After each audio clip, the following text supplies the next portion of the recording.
Hi friends, welcome to my channel. ఈరోజు పచ్చి కొబ్బరి చట్నీ కోసం అయితే నేనైతే కొబ్బరి టెంకాయ పలగొట్టేసి కొబ్బరి అయితే తీసుకున్నాను. కొబ్బరి అయితే వచ్చేసింది కదా, ఇదంతా నీట్గా కడిగి ముక్కలు చేసేసుకున్నాము.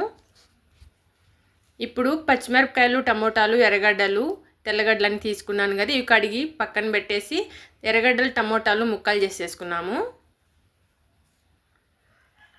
ఇప్పుడు ముక్కలు చేసేసుకున్నాం కదా, స్టవ్ మీద కడాయి పెట్టేసి ముందుగా తరుగు పెట్టుకున్న కొబ్బరి కొద్దిగా ఆయిల్ వేసి దోరగా వేయించి పక్కన పెట్టేసుకున్నాము.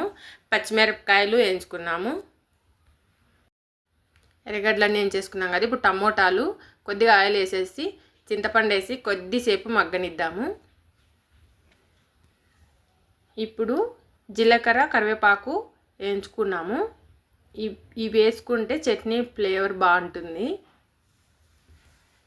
ఇప్పుడు ఇవన్నీ మిక్సీ పట్టేసుకున్నాము. ముందుగా వేయించుకు పెట్టుకున్న కొబ్బరి, పచ్చిమిరపకాయలు, జీలకర్ర, కరివేపాకు, తెల్లగడ్డలు, చింతపండు, తగినంత ఉప్పు వేసేసి మిక్సీ పట్టించుకొని మళ్ళీ టమోటాలు వేసి మెత్తగా ఆడిచ్చేసుకొని ఇదంతా ఒక బౌల్లోకి తీసుకొని ముందుగా మనము వేయించి పక్కన పెట్టుకున్నాం కదా ఎర్రగడ్డ ముక్కలు, అవి మిక్సీలో ఆడిస్తే బాగుండదు, ఆడాడ ఉంటేనే బాగుంటుంది ఎర్రగడ్డ ముక్కలు.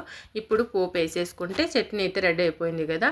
ఇప్పుడు ఇది దోశలేకైనా, ఇడ్లీలేకైనా, చపాతీలేకి, రొట్టెలేకి, అన్నంలేకి, దేంట్లేకైనా బాగుంటుంది. చాలా టేస్ట్ అయితే సూపర్గా ఉంది. మీరు ట్రై చేయండి. లైక్ చేసి సబ్స్క్రైబ్ చేయండి friends. Thank you for watching.